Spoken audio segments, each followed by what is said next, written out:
Hello दोस्तों, स्वागत है आपका मेरे यूट्यूब चैनल परीक्षा प्लान में। तो कैसे हैं आप लोग? आई होप अच्छे होंगे।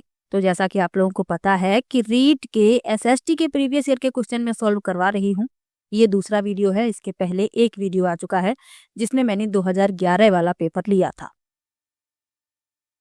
ये पेपर 2012 वाला है। तो इसमें जो एसएसटी के क्वेश्चन है उनको मैं सॉल्व करवाऊंगी। तो चलिए वीडियो को शुरू करते हैं। वीडियो देखने के बाद यदि आपको अच्छा लगे तो वीडियो को लाइक और शेयर कीजिएगा, और यदि आप चैनल पर नए हैं तो चैनल को सब्सक्राइब कर लीजिए। इसके अलावा रीट के साइंस के लिए मैं प्रीवियस ईयर के सभी क्वेश्चन सॉल्व करवा चुकी हूँ, और लेवल 1 के लिए ईवीएस के सभी प्रीवियस ईयर के क्वेश्चन सॉल्व करवा चुकी हूँ। और इन दोनों की मैंने अलग अलग प्लेलिस्ट बना दी है। साइंस की प्लेलिस्ट अलग बनी हुई है और ईवीएस की प्लेलिस्ट अलग बनी हुई है। तो आप लोग यदि साइंस और ईवीएस के प्रीवियस ईयर के क्वेश्चन देखना चाहते हैं तो आप लोग वो वीडियो भी देख सकते हैं। तो चलिए वीडियो को शुरू करते हैं। पहला प्रश्न दिया गया है, भारतीय इतिहास में 20वीं शताब्दी का तीसरा दशक महत्वपूर्ण रहा क्योंकि? पहला विकल्प है कर्नल टॉड की एनल्स का प्रकाशन हुआ। दूसरा है कौटिल्य लिखित अर्थशास्त्र की प्रतिलिपि मिली। तीसरा है अशोक के शिलालेखों को पढ़ा गया। और चौथा है सिंधु सभ्यता की खोज हुई। तो भारतीय इतिहास में 20वीं शताब्दी का तीसरा दशक महत्वपूर्ण रहा क्योंकि इसमें सिंधु सभ्यता की खोज हुई। डी विकल्प इसमें सही हो जाएगा। सिंधु सभ्यता को कांस्य युग की सभ्यता के नाम से भी जाना जाता है। मोहनजोदड़ो की नृत्य करती हुई मूर्ति कला सिंधु घाटी सभ्यता की सबसे प्रसिद्ध कलाकृतियों में से एक है। तो ये सब आपको याद रखना है। अब जो और विकल्प लिखे हुए हैं उनके बारे में जान लीजिए। कर्नल टॉड की एनल्स का प्रकाशन, तो इनकी एनल्स का प्रकाशन हुआ 1829 से 32।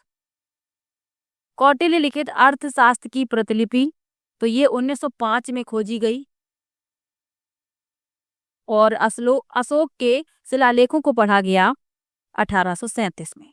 तो साथ में आपको ये सब भी याद रखना है। चलिए अगले प्रश्न पर चलते हैं। निम्न में से कौन सा कथन असत्य है, यानी कि जो गलत है वह बताना है। पहला है वैदिक युगीन समाज में संस्कारों का ह्रास हो गया था। दूसरा है वसुदैव कुटुंबकम की भावना वैदिक संस्कृति की देन है। तीसरा है रामायण महाभारत की अपेक्षा लघु ग्रंथ है। और चौथा है भारतीय समाज में बड़े बुजुर्गों को परिवार का मुखिया माना जाता है। तो जो गलत है वह बताना है। तो जो पहला लिखा हुआ है कि वैदिक युगीन समाज में संस्कारों का ह्रास हो गया था, ये गलत है। तो यही इस प्रश्न का उत्तर हो जाएगा। बाकी आप तीनों देखते हैं तो ये सही लिखे हुए हैं। वसुदैव कुटुंबकम की भावना वैदिक संस्कृति की देन है, ये सही है। और रामायण महाभारत की अपेक्षा लघु ग्रंथ है, ये भी सही है। और भारतीय समाज में बड़े बुजुर्गों को परिवार का मुखिया माना जाता है, ये भी सही है। चलिए अगले प्रश्न पर चलते हैं। लिखा है निम्न में से शहरीकरण का प्रमुख कारण नहीं है। पहला विकल्प है कुटीर उद्योगों का ह्रास। दूसरा है तीव्र जनसंख्या वृद्धि। तीसरा है बढ़ती महंगाई। और चौथा है आवश्यक सुविधाओं का अभाव। तो शहरीकरण का प्रमुख कारण नहीं है पूछा गया है, तो बढ़ती महंगाई शहरीकरण का प्रमुख कारण नहीं है। चलिए अगले प्रश्न पर चलते हैं। निम्न में से कौन सी सभ्यता हड़प्पा सभ्यता की समकालीन थी? पहला विकल्प है क्रीट सभ्यता। दूसरा है मिस्र सभ्यता। तीसरा है यूनानी सभ्यता। और चौथा है रोमन सभ्यता। तो हड़प्पा सभ्यता के समकालीन थी मिस्र सभ्यता। दूसरा विकल्प इसमें सही हो जाएगा।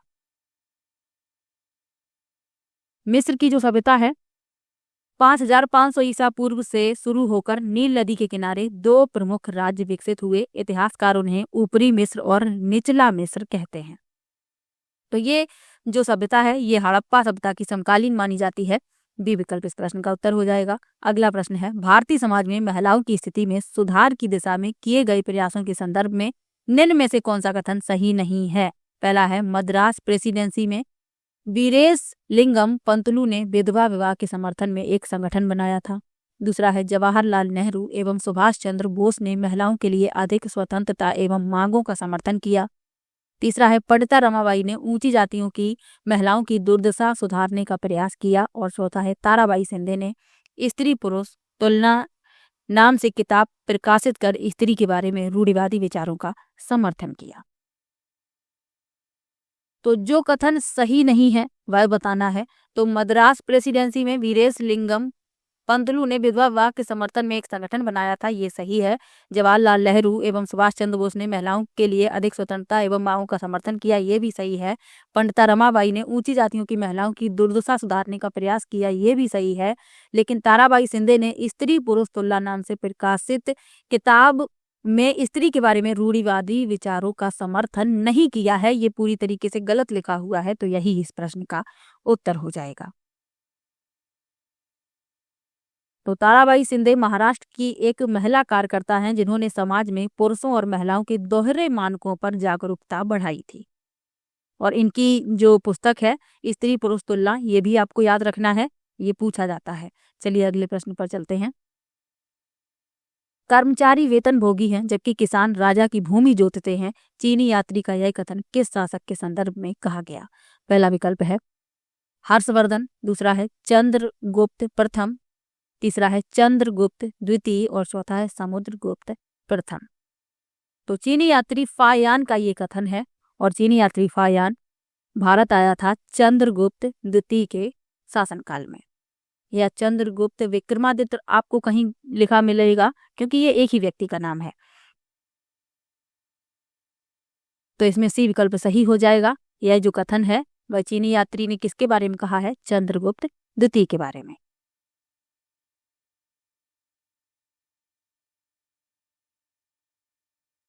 तो और विकल्प लिखे हुए हैं, इनके बारे में जान लीजिए। हर्षवर्धन हैं, इन्हें हर्ष के नाम से भी जाना जाता है। वह पुष्य भूति वंश या वर्धन वंश के संस्थापक प्रभाकर वर्धन के पुत्र थे। तो ये आपको इतना याद रखना है।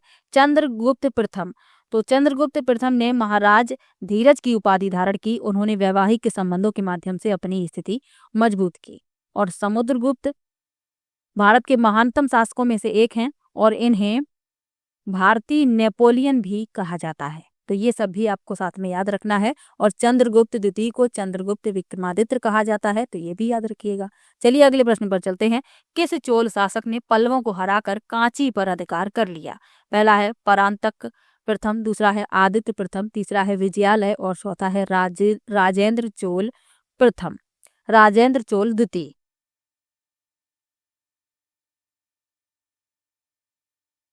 तो पूछा गया है कि किस चोल शासक ने पल्लवों को हराकर कांची पर अधिकार कर लिया? तो वह था आदित्य प्रथम। बी विकल्प इस प्रश्न का उत्तर हो जाएगा।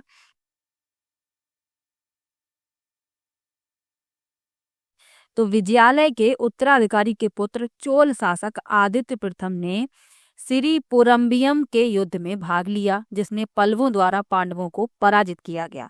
वायती के युद्ध में आदित्य प्रथम ने पल्लवों को पराजित किया था। तो ये आपको याद रखना है। चलिए अगले प्रश्न पर चलते हैं। लिखा है दक्षिण भारत के किस राजवंश ने राज्य को राष्ट्रकूटम तथा ग्राम में विभाजित किया? पहला विकल्प है चोल, दूसरा है पल्लव, तीसरा है राष्ट्रकूट और चौथा है चालुक्य। तो दक्षिण भारत के किस राजवंश ने राज्य को राष्ट्रकूटम तथा ग्राम में विभाजित किया? तो वह है पल्लव। बी विकल्प इसमें सही हो जाएगा। पल्लव राजवंश ने राज्य को राष्ट्रकूटम और ग्राम में विभाजित किया था। चलिए अगले प्रश्न पर चलते हैं। किस राजवंश के समय कन्हेरी विश्वविद्यालय प्रसिद्ध हुआ? पहला विकल्प है राष्ट्रकूट, दूसरा है चोल, तीसरा है चालुक्य और चौथा है पल्लव।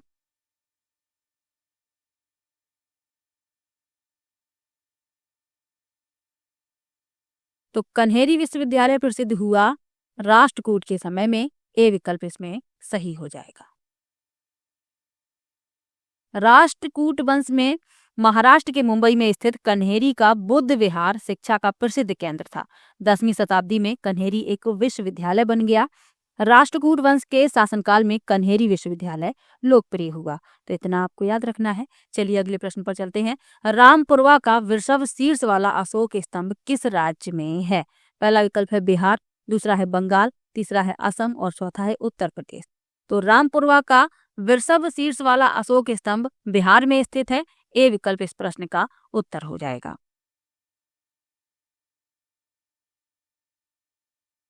अगला प्रश्न है निम्न में से सगुण भक्ति का प्रचारक संत था? पहला विकल्प है कबीर, दूसरा है नानक, तीसरा है निम्बार्क और चौथा है दादू।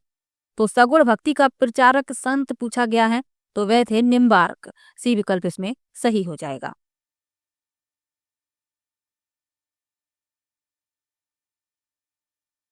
तो निम्बार्क अनुयायी मध्य भारत, बिहार, उड़ीसा और पश्चिम बंगाल में भी पाए जाते हैं। संत निम्बार्क प्रसिद्ध वैष्णव संप्रदाय में से एक हैं, जिन्होंने सगुण उपासना का प्रचार किया था और इन्हें अरोड़ा ऋषि और हरिप्रियाचार्य के नाम से भी जाना जाता है। तो ये भी साथ में आपको याद रखना है। चलिए अगले प्रश्न पर चलते हैं। मुगल कालीन कला के बारे में कौन सा कथन असत्य है, यानी कि जो गलत है वह बताना है। पहला लिखा है बीजापुर में इब्राहिम रोजा है। दूसरा है अकबर ने फतेहपुर सीकरी 1585 ईस्वी के बाद बनवाई। तीसरा है अकबर का मकबरा सिकंदराबाद में है। और चौथा है शाहजहां ने दिल्ली में तख्ते ताउस बनवाया। तो जो गलत है वह बताना है।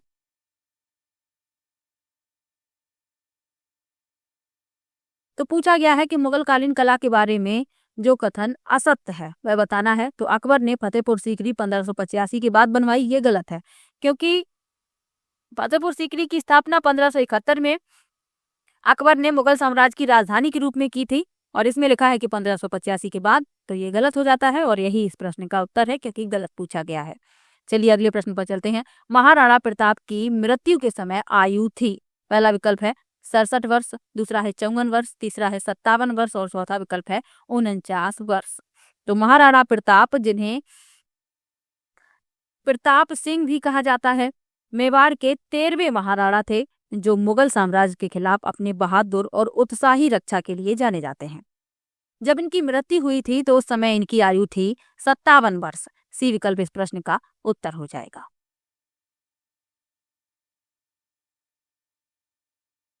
अगला प्रश्न है, सन 1800 के आसपास भारतीय निर्यात में सूती कपड़े का प्रतिशत 30 था, जो 1870 तक घटकर कितना प्रतिशत रह गया।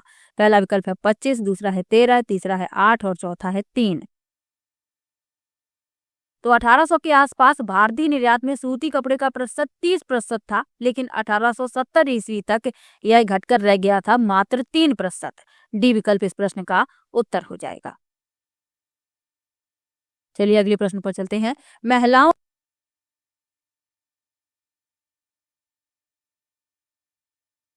अगला प्रश्न है, महिलाओं ने भी जागरण एवं सामाजिक सुधार हेतु आधुनिक काल में लेखन कार्य को प्रोत्साहन दिया। इसी क्रम में उन्होंने कई पुस्तकें लिखी। 1876 ईस्वी में प्रकाशित ग्रंथ आमार जीवन की लेखिका थीं। पहला विकल्प है राज सुंदरी देवी, दूसरा विकल्प है कैलाश वासवी देवी, तीसरा विकल्प है रुकैया शेखावत और चौथा है पंडिता रमाबाई। तो आमार जीवन 1876 में प्रकाशित हुई और इसकी लेखिका थी राज सुंदरी देवी।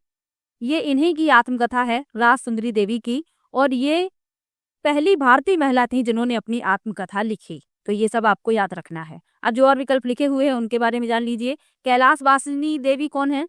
तो हिंदू महिला गणेर अवस्था की लेखिका थी, जिसका अनुवाद हिंदू महिलाओं की दयनीय स्थिति के रूप में किया जा सकता है।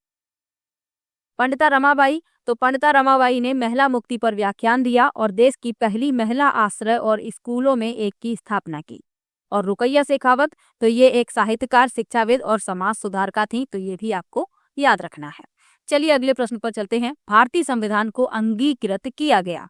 पहला विकल्प है संविधान सभा द्वारा, दूसरा है संसद द्वारा, तीसरा है लोकसभा द्वारा और चौथा है राज्यसभा द्वारा। तो भारतीय संविधान को अंगीकृत किया गया संविधान सभा द्वारा।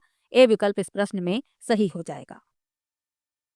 भारतीय संविधान को संविधान सभा ने 26 नवंबर 1949 को अपनाया था और 26 जनवरी 1950 से इसे लागू किया गया था। दोनों ही बातें आपको याद रखनी है। चलिए अगले प्रश्न पर चलते हैं।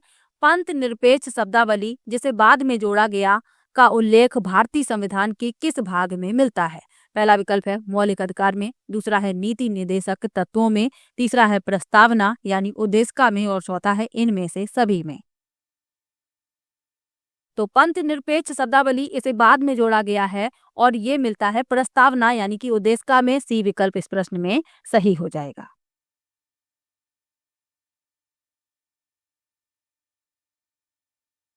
अगला प्रश्न है, बालकों का अधिकार बिल 1992 का कौन सा अनुच्छेद यह कहता है कि मुझे मेरे अधिकारों को जानने का अधिकार है? पहला विकल्प है अनुच्छेद 42, दूसरा है अनुच्छेद 12-13, तीसरा है अनुच्छेद 23, 28, 29 और चौथा है अनुच्छेद 36।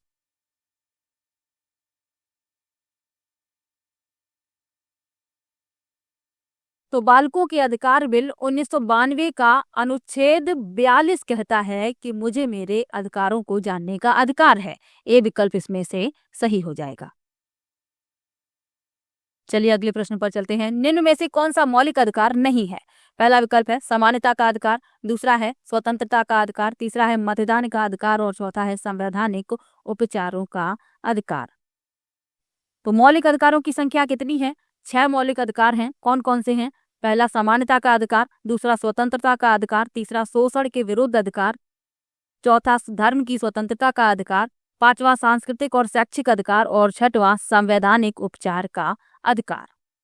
अब इसमें पूछा गया है कि कौन सा मौलिक अधिकार नहीं है, तो मतदान का अधिकार मौलिक अधिकार नहीं है, यही इस प्रश्न का उत्तर हो जाएगा। अगला प्रश्न है मूल कर्तव्य संविधान के भाग 4 का के किस अनुच्छेद में समाहित हैं? पहला है 51 का, दूसरा है 42, तीसरा है 50 का और चौथा है 52। तो मूल कर्तव्य संविधान के भाग 4 के अनुच्छेद 51 का में समाहित हैं। ए विकल्प इस प्रश्न में सही हो जाएगा। मौलिक कर्तव्यों की संख्या कितनी है? तो मौलिक कर्तव्य हैं 11। ये भी आपको याद रखना है। चलिए अगले प्रश्न पर चलते हैं। राष्ट्रपति चुनाव से संबंधित गलत तथ्य है।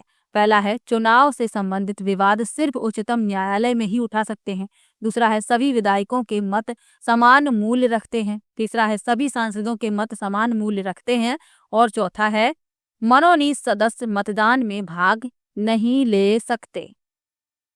तो इसमें पूछा गया है जो गलत तथ्य है वह बताना है। तो सभी विधायकों के मत समान मूल्य रखते हैं, ये गलत है, तो यही इस प्रश्न का उत्तर हो जाएगा। राष्ट्रपति के चुनाव के प्रावधान भारत के संविधान के अनुच्छेद 54 में निर्धारित हैं। चलिए अगले प्रश्न पर चलते हैं। पंचायती राज संस्थाओं को प्रभावी एवं सशक्त बनाने के लिए 73वां संविधान संशोधन किस वर्ष पारित हुआ?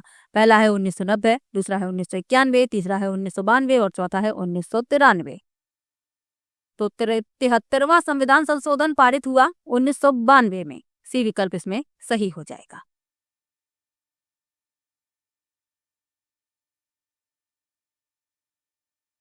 अगला प्रश्न देखते हैं। राजस्थान में अगस्त 2010 में हुए स्थानीय निकायों के चुनाव में महिलाओं ने आरक्षण का कितना प्रतिशत लाभ उठाया? पहला विकल्प है 30, दूसरा है 33, तीसरा है 50 और चौथा है 10। तो राजस्थान में अगस्त 2010 में हुए स्थानीय निकाय के चुनाव में महिलाओं ने कितना आरक्षण का लाभ उठाया था? 33%। बी विकल्प इसमें सही हो जाएगा।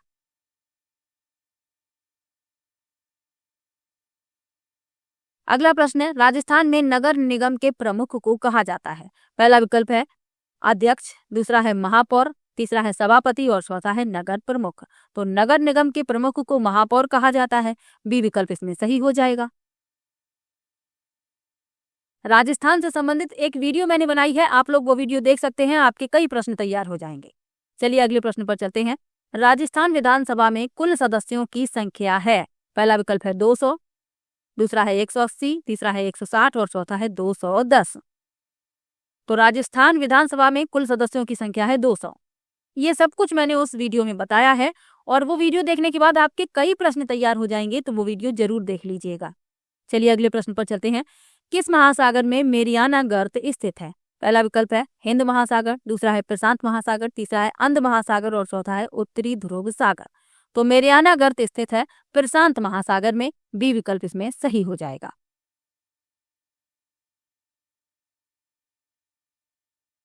अगला प्रश्न है क्षेत्रफल के आधार पर विश्व का सबसे बड़ा और सबसे छोटा महाद्वीप है? पहला विकल्प है अफ्रीका एवं ऑस्ट्रेलिया, दूसरा है एशिया एवं अंटार्कटिका, तीसरा है एशिया एवं ऑस्ट्रेलिया और चौथा है उत्तरी अमेरिका एवं अंटार्कटिका। तो आप सभी लोगों को ये बात पता होनी चाहिए कि क्षेत्रफल की दृष्टि से सबसे बड़ा महाद्वीप एशिया है और सबसे छोटा ऑस्ट्रेलिया है। सी विकल्प इसमें सही हो जाएगा। कई बार ये प्रश्न पूछा गया है, तो आपको दोनों ही बातें याद रखनी है, छोटा भी याद रखना है और बड़ा भी याद रखना है। चलिए अगले प्रश्न पर चलते हैं। निम्नलिखित में से कौन सा एक पृथ्वी का परिमंडल नहीं है? पहला विकल्प है वायुमंडल, दूसरा है ओजोन मंडल, तीसरा है स्तन मंडल, तीसरा है जैव मंडल और चौथा है स्थल मंडल। तो पृथ्वी का एक परिमंडल नहीं है, वह है ओजोन मंडल। तो बी विकल्प इस प्रश्न का उत्तर हो जाएगा।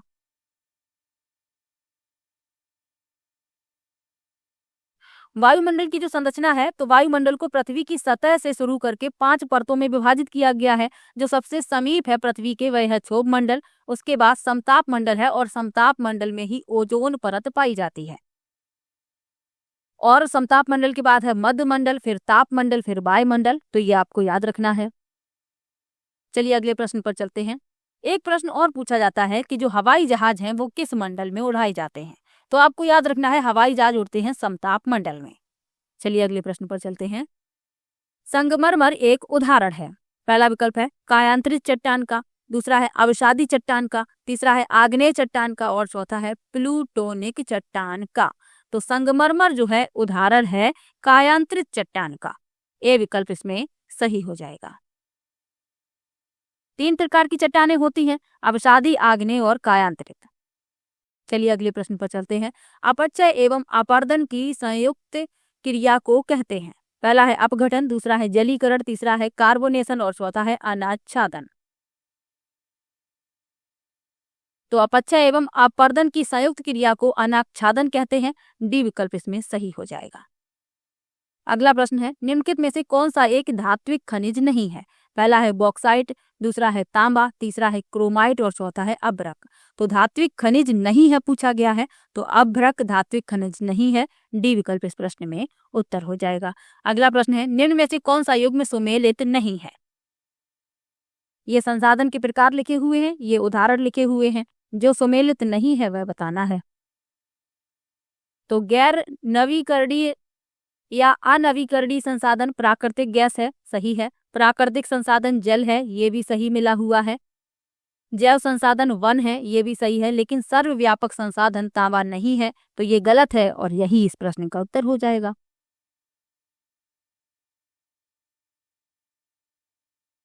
सर्वव्यापी संसाधन क्या होते हैं।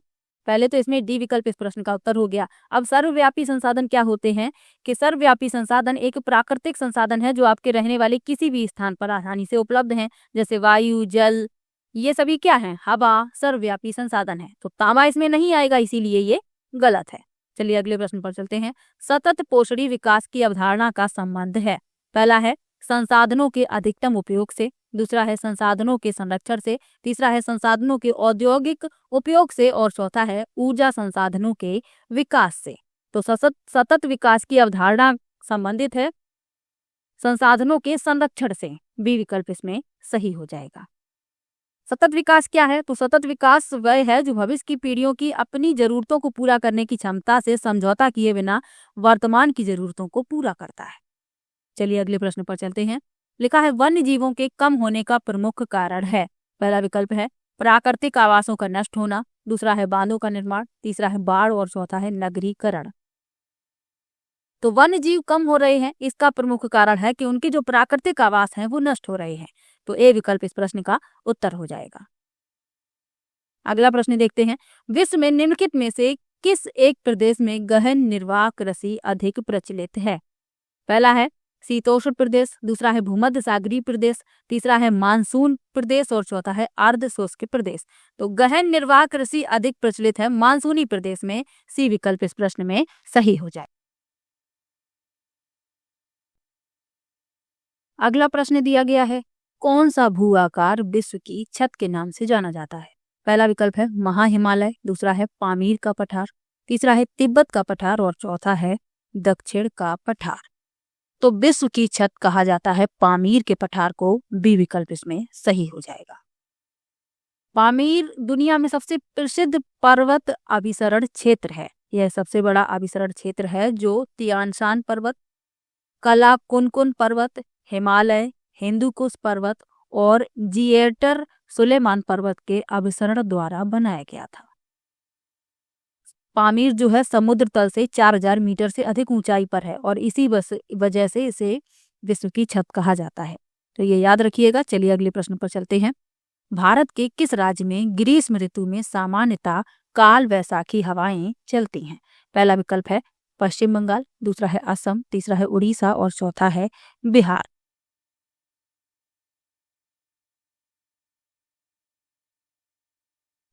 अब इसमें जो विकल्प लिखे हुए हैं, तो विकल्प में आप देखते हैं कि जो काल वैशाखी हवाएं हैं वो पश्चिम बंगाल में भी चलती हैं, असम में भी चलती हैं। अब ये पेपर 2012 वाला है, हो सकता है इसमें कुछ मिस्टेक हो, तो ए भी इसमें सही होगा, बी भी सही होगा। तो ए और बी दोनों, यदि कोई विकल्प होता, जैसे कि जो विकल्प दिए जाते हैं कि एक और दो, दो या तीन, इस तरीके से, तो इसमें पश्चिम बंगाल भी सही है, असम भी सही है। हो सकता है इस प्रश्न में कोई मिस्टेक पहले हो।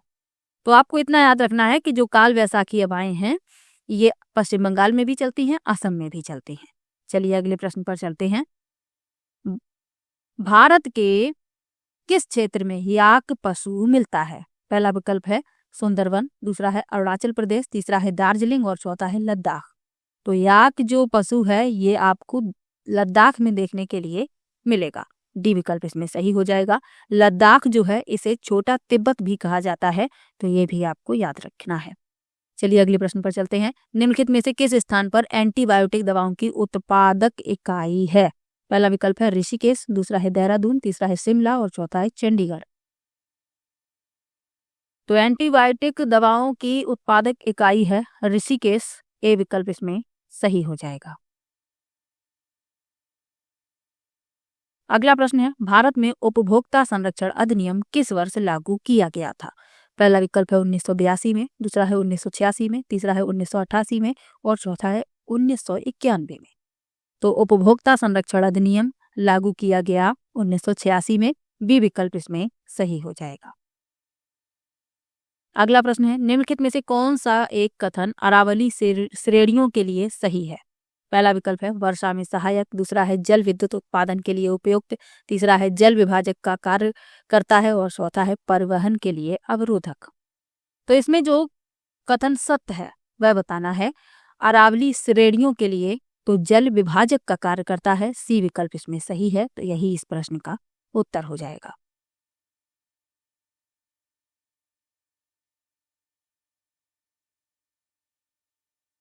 तो अरावली जो श्रृंखला है ये नर्मदा और गंगा के बीच जल विभाजक के रूप में कार्य करती है। चलिए अगले प्रश्न पर चलते हैं। निम्नलिखित में से कौन सा एक राजस्थान में वर्षा जल संग्रहण की परंपरागत विधि है? पहला है तालाब, दूसरा है कुआं, तीसरा है नदी और चौथा है टांका। तो राजस्थान में वर्षा जल संग्रहण की परंपरागत विधि है टांका, या टंका भी कहीं कहीं लिखा मिलेगा, तो डी विकल्प इसमें सही हो जाएगा। टंका या टैंक, शुद्ध भाषा में इसे टैंक कहते हैं। तो राजस्थान में पारंपरिक वर्षा जल संचयन तकनीक है। टंका एक गोलाकार या आयताकार आकार का तालाब है जिसका जीवन काल 3 से 4 साल का होता है। जोधपुर में रानीसर, पदमसर, रणथंभौर के वन तालाब, सुख सागर टैंक और पद्मिनी टैंक कुछ प्रसिद्ध हैं। तो इन्हें वहां की भाषा में टांका या टंका कहा जाता है, लेकिन जो शुद्ध है वह है टैंक। चलिए अगले प्रश्न पर चलते हैं। राजस्थान के किस जिले में छबड़ा तापी ऊर्जा केंद्र स्थित है? पहला है कोटा, दूसरा है बारां, तीसरा है झालावाड़ और चौथा है सवाई माधोपुर। तो छाबड़ा तापी ऊर्जा केंद्र स्थित है बारां में। बी विकल्प इसमें सही हो जाएगा।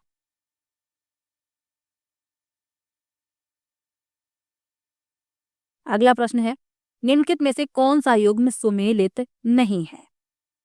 पहला लिखा है हिंदुस्तान मशीन टूल्स अजमेर, तो ये तो सही है। बाल बियरिंग अलवर, यही गलत है। सीमेंट मुड़क और विद्युत मीटर जयपुर, ये तीनों सही हैं। बाल बेरिंग उद्योग जो है ये जयपुर में स्थित है, अलवर में नहीं है, इसीलिए ये गलत है। तो आपको ये भी याद रखना है कि बाल बेरिंग उद्योग जयपुर में स्थित है।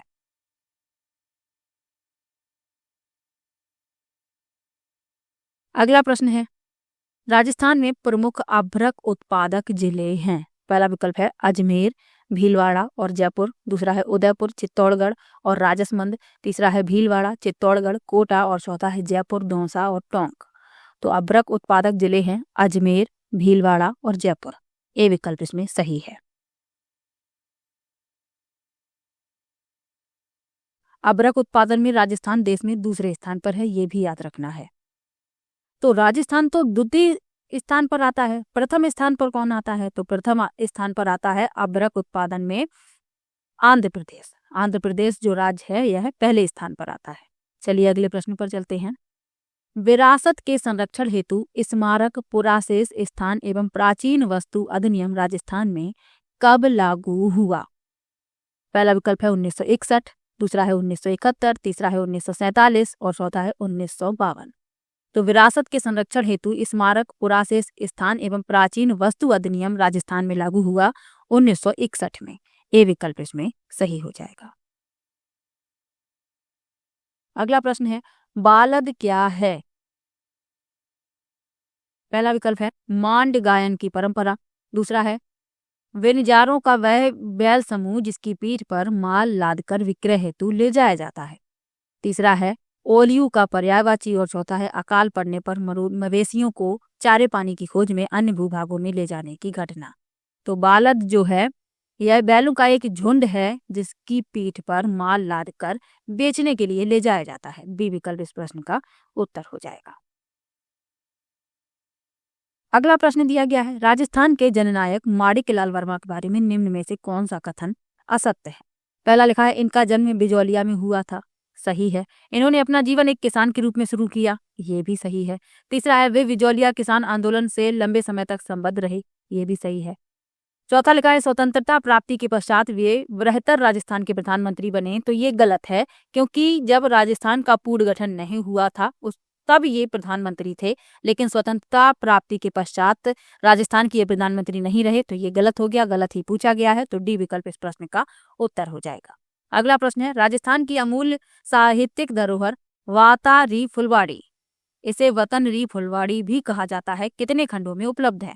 पहला है 8, दूसरा है 10, तीसरा है 14 और चौथा है 16। तो ये विभाजित है 14 खंडों में। डी विकल्प इसमें सही हो जाएगा। अगला है, ऐतिहासिक स्थल मानगढ़ राजस्थान के किस जिले में स्थित है? पहला है डूंगरपुर, दूसरा है प्रतापगढ़, तीसरा है राजसमंद और चौथा है बांसवाड़ा। तो मानगढ़ स्थित है बांसवाड़ा में। डी विकल्प इसमें सही हो जाएगा। अगला है, सामाजिक विज्ञान अध्ययन की आवश्यकता है। पहला है सामाजिक सांस्कृतिक संरचना एवं उसके पर्यावरण से संबंध को समझने के लिए, दूसरा है ढांचागत सुविधाओं के विकास के लिए, तीसरा है तीव्र आर्थिक विकास के लिए और चौथा है शैक्षणिक समस्याओं को समझने के लिए। तो सामाजिक विज्ञान अध्ययन की आवश्यकता है सामाजिक सांस्कृतिक संरचना एवं उसके पर्यावरण से संबंध को समझने के लिए। ए विकल्प इसमें सही हो जाएगा। अगला है, निम्नलिखित में से सामाजिक विज्ञान की नवीन संकल्पना कौन सी है? पहला है तथ्यात्मक सूचनाओं को एकत्र करना, दूसरा है सामाजिक प्रथाओं का अध्ययन, तीसरा है मानवीय संबंधों का अध्ययन एवं समाज को श्रेष्ठ बनाना और चौथा है अंतरराष्ट्रीय संबंधों का अध्ययन। तो पूछा गया है सामाजिक विज्ञान की नवीन संकल्पना कौन सी है? तो मानवीय संबंधों का अध्ययन एवं समाज को श्रेष्ठ बनाना। सी विकल्प इसमें सही हो जाएगा। अगला है, सामाजिक विज्ञान कक्षा कक्ष की प्रमुख आवश्यकता क्या है? पहला है स्थिति बनावट एवं स्थान, दूसरा है पुस्तकालय एवं वाचनालय का संलग्न होना, तीसरा है प्रदर्शन की सुविधा और चौथा है प्रयोगों की सुविधा। तो सामाजिक विज्ञान कक्षा कक्ष की प्रमुख आवश्यकता है स्थिति, बनावट और स्थान। ए विकल्प इसमें सही हो जाएगा। अगला है, सामाजिक विज्ञान में कक्षा कक्ष प्रक्रिया विकसित करने में सहायक होता है। पहला है ज्ञान, दूसरा है कुशलता, तीसरा है अभिव्यक्ति और चौथा है इनमें से सभी। तो सामाजिक विज्ञान कक्षा कक्ष में प्रक्रिया विकसित करने में ये सभी सहायक हैं, तो डी विकल्प इस प्रश्न का उत्तर हो जाएगा। अगला है, सामाजिक विज्ञान अध्ययन की प्रमुख समस्या है। पहला विकल्प है छोटे कक्षा कक्ष, दूसरा है अध्यापक छात्र अनुपात में वृद्धि होना, तीसरा है अप्रशिक्षित अध्यापक और चौथा है पुस्तकालय सुविधाओं में कमी। तो इस प्रश्न में चारों विकल्प ही सही हैं, क्योंकि सामाजिक विज्ञान अध्ययन की प्रमुख समस्या छोटे कक्षा कक्ष भी है, अध्यापक छात्र अनुपात में वृद्धि भी है, अप्रशिक्षित शिक्षक भी है और पुस्तकालय सुविधाओं में कमी भी है। तो ये उस समय का पेपर है, हो सकता है इसमें कॉमन नंबर मिला हो, तो इसमें आप ये याद रखिए ये सभी सही है। अगला प्रश्न देखते हैं, निम्नलिखित में से कौन सा एक परियोजना का प्रकार थॉमस एम रिस्क ने माध्यमिक विद्यालयों के लिए प्रतिपादित किया था? पहला है सामाजिक परियोजनाएं, दूसरा है आर्थिक परियोजनाएं, तीसरा है उत्पादक परियोजनाएं और चौथा है पर्यावरणीय परियोजनाएं। तो पूछा गया है कि परियोजना का कौन सा प्रकार थॉमस एम रिस्क ने माध्यमिक विद्यालयों के लिए प्रतिपादित किया था तो वह है सामाजिक परियोजनाएं। ए विकल्प इसमें सही हो जाएगा। तो थॉमस एम रिस्क ने माध्यमिक विद्यालयों के लिए सामाजिक परियोजना का सुझाव दिया और एक सामाजिक परियोजना माध्यमिक छात्र को उनकी कक्षा, समुदाय या उससे आगे की समस्याओं की पहचान करने, योजना बनाने और समाधान करने में मदद कर सकती है। चलिए अगले प्रश्न पर चलते हैं। निम्नलिखित में से कौन सा एक सामाजिक विज्ञान में मूल्यांकन का मुख्य उद्देश्य है?